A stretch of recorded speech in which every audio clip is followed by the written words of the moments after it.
we've talked a lot about toning down the rhetoric, and I don't see any reason that that's going to change based on the past and current.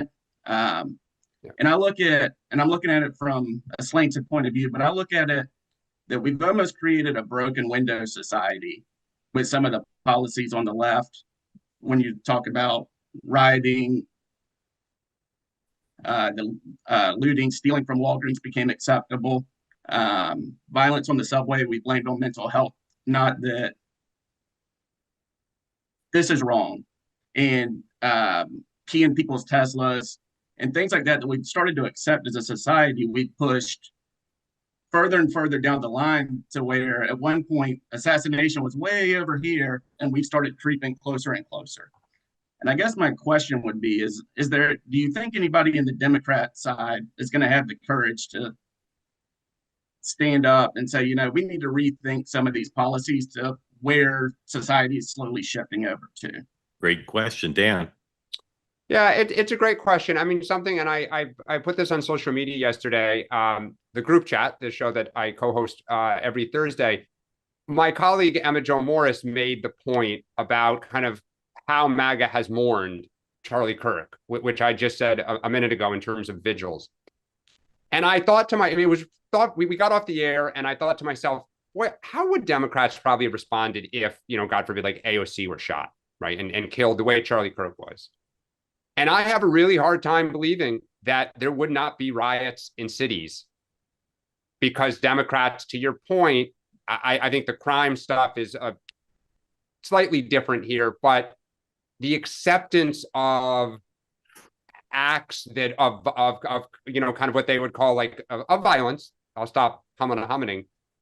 It's gone too far in our party, and I do think that if we're going to win the White House, and you think about kind of where you're going to have to confront the party on some issues, all winning candidates kind of confront their party on some things. That idea that it is acceptable when something bad happens to lash out for a community that feels aggrieved is not okay. And to your point about petty crime and small crime and just kind of turning the other eye and being more sympathetic to the people who commit the crime than society that has to deal with the intimidation and the results, I agree. Again, I think both sides have some issues, but yes, on our side, totally. Yeah, Lee, it's a fantastic point you're bringing up for two reasons. One, because I do think the crime issue, whether it's the stuff we talk about in the cities and the idea that we've sort of now accepted, it's okay if you steal, it's okay if you vandalize, it's okay if you do the following things, you won't be prosecuted. I mean, I know this sounds like the old man thing that I now apparently do a lot more.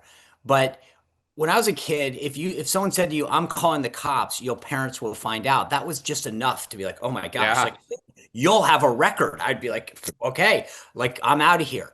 Not that I ever really did that many bad things, but the difference now is that you can do them with reckless abandon. Like there's no consequences for stealing stuff or for vandalizing stuff or for doing anything. In fact, you're encouraged to do it. Walk into any CVS or Walmart or whatever, Walgreens in a major city, everything's behind glass, and there's a guard that's standing there that will tell you, "I can't do anything when they loot me," right? To Dan's point, though, there is a difference in the response. Yep. These people, look at what Erica Kirk did, calling for tributes to Charlie and how everyone's reacting, candlelight vigils. And not only that, you get a bunch of them where people are showing up doing disgusting, ridiculous things at that same moment, and they're not being called out for it. So I do think there is a big difference in how the two sides handle things and how their leaders handle it. David Dorn, you may not remember his name, he was killed in the wake of George Floyd protecting a friend's pawn shop. There was very little outrage on that. I mean, the idea that we have a problem when one side, I'm sorry, doesn't think that it's a problem to vandalize, to commit violence, if it's in pursuit of what they believe is the greater good. And that is an issue that we have to reconcile with.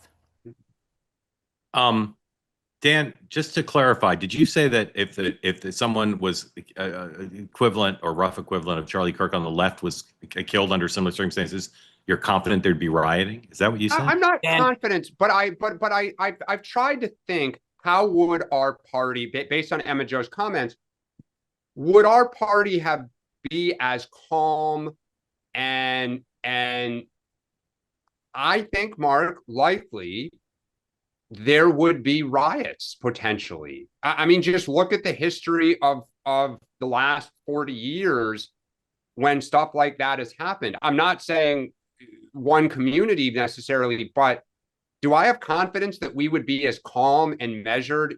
Not leaders. I'm talking about like regular, people, emotions coming out. Yeah, I it's not that I think there would be riots, but would I be surprised if there were riots? No, I would not.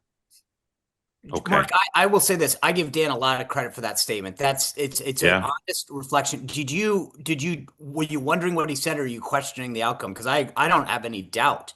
I don't think that the I'm not going to take a position on it right this second, but I do think it's notable Dan said it, and it'll probably go viral on Twitter. Oh, well, I didn't mean it that way. I- Well, I- No, I but said it on X yesterday because Yeah. Emma Joe said it. but Like, now it's on the morning meeting. Yeah, that's a different thing. All right, Lee, thank you. Grateful to you for being part of Two Way. Want more great clips like that? I've got an idea. Hit the subscribe button, be part of the Two Way community, never miss a clip, and you can always watch our full episodes, join them live, go to twoway.tv.